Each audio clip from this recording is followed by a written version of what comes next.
Personal finance opinions YouTube channel में 3 जनवरी 2024 की एक और वीडियो में आपको खुशामदीद। आज के वीडियो 3 कंपनीज़ की डिविडेंड अनाउंसमेंट के हवाले से है। 3 कंपनियों ने आज अपने फाइनेंशियल ईयर 2023 के सालाना रिजल्ट्स का ऐलान किया और इन 3 कंपनीज़ में से 2 कंपनीज़ ऐसी हैं कि जिनके रिजल्ट्स के बाद इन कंपनीज़ के शेयर्स को अपर लॉक लग गया, जिसका मतलब है कि इन्वेस्टर्स ने इस रिज़ल्ट को पॉजिटिवली लिया, और एक कंपनी ऐसी है जिसको लोअर लॉक लग गया क्योंकि जो रिज़ल्ट था वो एज़ पर एक्सपेक्टेशंस नहीं था। इस वीडियो में इन कंपनीज़ के डिविडेंड के हवाले से, इनकी अर्निंग के हवाले से मुकम्मल तफ़सीलात का आपके सामने रखी जाएंगी। साथ साथ पिछले 5 सालों में इन कंपनीज़ की performance in terms of earning per share और डिविडेंड पर शेयर, ये दोनों चीज़ें भी आपके साथ डिटेल में शेयर की जाएंगी। जो पहली कंपनी है वो है शाहताज शुगर मिल, जिसने कल अपनी बोर्ड मीटिंग की और आज सुबह उसकी जो अनाउंसमेंट है वो स्टॉक मार्केट में आई। और इस कंपनी के रिज़ल्ट की अगर बात करें तो इसने आज 140% यानी कि 14 रुपये का डिविडेंड ऐलान किया है with the face value of 10। और ये कंपनी पाकिस्तान स्टॉक मार्केट में शुगर एंड अलाइड जो प्रोडक्ट्स हैं उस सेक्टर का हिस्सा है, लेकिन ये शरिया कंप्लाइंट इंडेक्स यानी KMI आल शेयर का हिस्सा नहीं है। अब इस कंपनी की अगर हम अर्निंग की बात करें तो इस फाइनेंशियल ईयर 2023 में, जो कि सितंबर में इसका क्लोज़ हुआ था, उसमें इसकी जो अर्निंग रही वो 33 रुपीज़ एंड 76 पैसाज़ रही। तो 33 रुपये 76 पैसे की अर्निंग के साथ इसने 14 रुपये का डिविडेंड दिया, जो कि इसकी पे आउट रेशो अगर हम बात करें तो वो 50% से कुछ कम बनती है। अब अगर हम इसकी बुक क्लोजर की बात करें तो वो 20 जनवरी है, जबकि एक्स डेट इसकी 18 जनवरी और स्पॉट डेट 17 जनवरी है। यानी कि अगर आप इस कंपनी के शेयर्स को अभी खरीदते हैं और 18 जनवरी से पहले 17 जनवरी तक किसी भी दिन आप खरीद सकते हैं, और अगर आप उसको 18 जनवरी तक होल्ड रखते हैं तो फिर आप इस डिविडेंड के लिए एलिजिबल होंगे। इस वक्त जब मैं ये वीडियो बना रहा हूँ तो इस कंपनी के शेयर की जो प्राइस है वो है 94 रुपये 60 पैसे। तो इस लिहाज से अगर आप ROI कैलकुलेट करना चाहते हैं तो 1 लाख रुपया एज एन एग्ज़ाम्पल अगर आप इन्वेस्ट करते हैं इस कंपनी के शेयर्स पे आज की प्राइस पे, तो तकरीबन 1057 शेयर आपको मिलते हैं और उस पे जो डिविडेंड बनता है वो लगभग 14,800 रुपये का बनता है। अगर हम इसकी ट्रेलिंग 12 मंथ की डिविडेंड यील्ड कैलकुलेट करें तो वो अच्छी डिविडेंड यील्ड बनती है 14.80%। अब अगर हम हिस्टोरिकली देखें इस कंपनी को तो पिछले 5 सालों में इस कंपनी की परफॉर्मेंस आपके सामने है। 2019 में इस कंपनी की जो अर्निंग थी वो 2 रुपये 77 पैसे थी और इसने कोई डिविडेंड नहीं दिया था। और 2020 में ये कंपनी लॉस में चली गई थी, 4 रुपये 87 पैसे लॉस पर शेयर था और कोई डिविडेंड नहीं था। अलबत्ता 21 में इसकी इंप्रूवमेंट हुई परफॉर्मेंस में, 17 रुपये 5 पैसे की अर्निंग के साथ इसने 5 रुपये का डिविडेंड दिया। 2022 में अगेन ये कंपनी डिक्लाइन का शिकार हुई, 0.09, यानी कि एक बहुत ही मामूली सा प्रॉफिट था इस कंपनी का in terms of earning per share, और इसका कोई डिविडेंड नहीं था। और अब 2023 में इस कंपनी ने एक ज़बरदस्त रिजल्ट दिखाया, 33 रुपये 76 पैसे की अर्निंग के साथ 14 रुपये का डिविडेंड। अब यहाँ पर आप देख सकते हैं कि 3 सालों में अगर हम देखें इस कंपनी को तो 3 सालों की जो इसकी प्राइस अप्रिसिएशन है उस लिहाज से अभी जो इसकी प्राइस है वो हाईएस्ट पे नज़र आ रही है, और इस फाइनेंशियल ईयर की भी 52 वीक्स की जो हाईएस्ट है वो इसका 94.6 है, जो कि अभी का है। तो इस लिहाज से आप देख सकते हैं कि कंपनी की जो इस वक्त प्राइस है ये ऑल टाइम हाई पे है। आज की अगर आप बात करें तो 6 रुपये 60 पैसे की इस कंपनी के शेयर की प्राइस में अप्रिसिएशन हुई, यानी कि अपर लॉक पे गया रिजल्ट के अनाउंसमेंट के बाद, क्योंकि इस कंपनी ने एक अच्छा डिविडेंड अपने शेयर होल्डर्स के लिए आज अनाउंस किया। अब जो दूसरी कंपनी है वो है फारान शुगर, और ये शरिया कंप्लाइंट इंडेक्स यानी कि MI आल शेयर का हिस्सा है। और आज इस कंपनी ने जो रिजल्ट अनाउंस किया उसके मुताबिक जो डिविडेंड है वो है ₹2.5 यानी 25% with a face value of 10।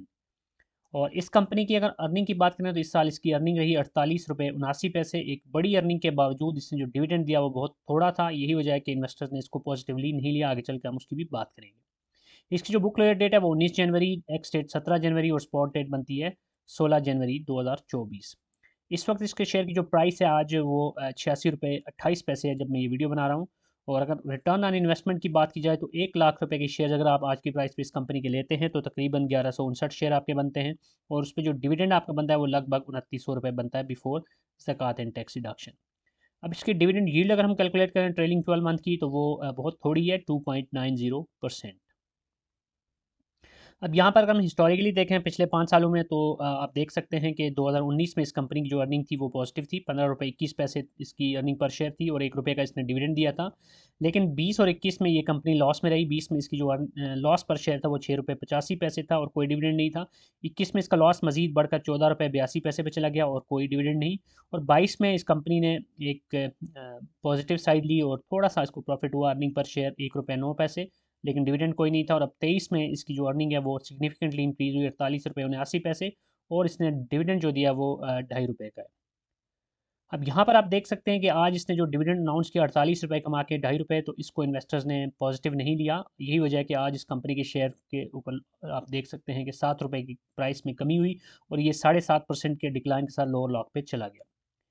3 years की अगर आप बात करें तो 3 सालों में अब तक जो ये जो साल है इसमें इसके शेयर की प्राइस सिग्निफिकेंटली ऊपर गई, 60 से ऊपर रही, और यही इसका हाईएस्ट भी है, ऑल टाइम हाई पे है इस साल में। लेकिन अभी जो प्राइस है ये इस साल की हाई पे नहीं है, क्योंकि हाई जो थी वो 100 रुपये थी, 100 रुपये 28 पैसे इसने टच किया था। लेकिन एज ऑफ नाउ इसके शेयर की जो प्राइस है वो 86 रुपये 28 पैसे है।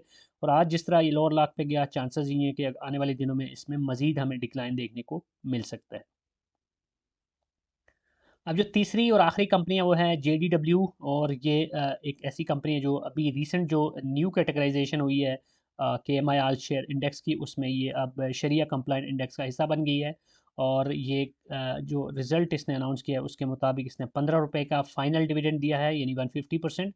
लेकिन इंपॉर्टेंट चीज़ ये है कि इस कंपनी ने इससे पहले 2 इंटरम डिविडेंड भी दिए हैं और 25 रुपये कुल मिला के इसका इंटरम डिविडेंड था। तो यूं फाइनेंशियल ईयर 2023 का जो टोटल इसका डिविडेंड बनता है वो 25/15 यानी 40 रुपये बनता है। अब यहाँ पे इसकी जो EPS है वो 37 रुपये 17 पैसे है। तो बाज़ाहिर ही लगता है कि अर्निंग से इसने ज़्यादा डिविडेंड दिया, लेकिन यहाँ पे जो मैं अर्निंग आपको दिखा रहा हूँ ये अनकंसोलिडेटेड है। जो कंसोलिडेटेड अर्निंग है इसकी वो 50 से ऊपर है। तो उस लिहाज से जो चूँकि हमेशा मैं यहाँ पे जो डेटा शेयर कर रहा होता हूँ वो जो डेटा पोर्टल है PSX का, वहाँ पर भी जो आपको हिस्टोरिक डेटा नज़र आ रहा होता है उसमें अनकंसोलिडेटेड अर्निंग ही होती है। ये वजह कि उसी को मैं भी कंसिडर कर रहा होता हूँ। लेकिन कंसोलिडेटेड अर्निंग की बात की जाए तो वो इसकी काफ़ी ज़्यादा है। अगर इसके बुक क्लोजर डेट की बात करें तो वो भी 19 जनवरी और एक्स डेट 17, और स्पॉट डेट बनती है 16 जनवरी 2024। इस वक्त जब मैं ये वीडियो बना रहा हूँ तो इस कंपनी के शेयर की जो प्राइस है वो 428 रुपये 93 पैसे है। और इस प्राइस के ऊपर अगर आप 1 लाख रुपया इस कंपनी के शेयर पे इन्वेस्ट करते हैं तो लगभग 233 शेयर आपको मिलते हैं। और उस पर जो डिविडेंड पर शेयर 15 रुपीज़ के हिसाब से बनता है वो तकरीबन 3500 रुपये बनता है बिफोर ज़कात एंड टैक्स डिडक्शन। अब अगर इसका हम ट्रेलिंग 12 मंथ की डिविडेंड यील्ड निकालें तो वो 9.33% बनती है। और अब जो 3 कंपनीज हमने डिस्कस की उसमें ये सेकंड हाईएस्ट आपको डिविडेंड यील्ड नज़र आ रही है। हिस्टोरिकली अगर आप देखें तो ये कंपनी निस्बतन बेहतर परफॉर्मेंस का मुजाहरा करती रही है। इस साल इसकी अर्निंग कम हुई है, लेकिन इससे पहले अगर आप देखें तो इसकी अर्निंग्स काफ़ी शानदार रही हैं। 2019 में 9 रुपये 26 पैसे की अनकंसोलिडेटेड EPS के साथ 10 रुपये का डिविडेंड था। 2020 में 23 रुपये 40 पैसे की अर्निंग थी, लेकिन कोई डिविडेंड नहीं था। अलबत्ता 21 में इस कंपनी ने बहुत बड़ा जंप मारा, 81 रुपये 61 पैसे की अर्निंग के साथ 10 रुपये का डिविडेंड। और 22 की अगर बात करें तो 66 रुपये 9 पैसे की अर्निंग के साथ 27 रुपये 50 पैसे का एक बड़ा डिविडेंड। और अभी 23 में हमने देखा कि 37 रुपये 17 पैसे की अनकंसोलिडेटेड EPS के साथ 40 रुपये का इसने डिविडेंड दिया। अब यहाँ पर अगर हम इस कंपनी के शेयर की प्राइस ग्रोथ या प्राइस अप्रिसिएशन देखें तो यू कैन सी कि ये 3 साल की जो इसकी हाईएस्ट थी वो तो 450 से ऊपर था। लेकिन अभी की अगर बात करें तो इस वक्त ये 428 रुपये 93 पैसे पे है। और आज के दिन तकरीबन 30 रुपये 29 रुपये 93 पैसे की एक अप्रिसिएशन देखने को मिली। 7.5% की इंक्रीज़ के साथ ये अपर लॉक पे गया, क्योंकि इसने जो डिविडेंड अनाउंस किया वो एज़ पर एक्सपेक्टेशंस या अबव एक्सपेक्टेशंस था लोगों की, और एक अच्छा डिविडेंड था निस्बतन। यही वजह है कि इस कंपनी के शेयर की प्राइस में एक अच्छी खासी हमें रैली देखने को मिली। तो ये थी वो 3 कंपनीज़ जिन्होंने आज अपने रिज़ल्ट का अनाउंस किया। ज़्यादातर कंपनीज़ जो आजकल मैं कवर कर रहा हूँ चूँकि शुगर सेक्टर के ही रिज़ल्ट्स आ रहे हैं, यही वजह है कि आपको शुगर सेक्टर के रिज़ल्ट्स ही देखने को मिल रहे हैं। लेकिन आने वाले दिनों में चूँकि अब दिसंबर क्लोज़ हो चुका है और जनवरी के मिड में फिर फरवरी में बहुत सारी कंपनीज़ ऐसी होंगी जिन जो दीगर सेक्टर्स की भी अपने रिज़ल्ट्स और डिविडेंड्स वगैरह अनाउंस कर रही होंगी। तो उसी हिसाब से फिर वो वीडियोज़ भी आपके साथ शेयर की जाएँगी। इसलिए अगर आपने अभी तक चैनल को सब्सक्राइब नहीं किया तो चैनल को सब्सक्राइब करना, वीडियो को लाइक करना और बेल आइकन को प्रेस करना मत भूलिएगा, ताकि आने वाली इस तरह की जितनी भी वीडियोज़ हैं उनके नोटिफिकेशंस आपको बर वक्त मिलते रहें। That's it from this video, thank you very much.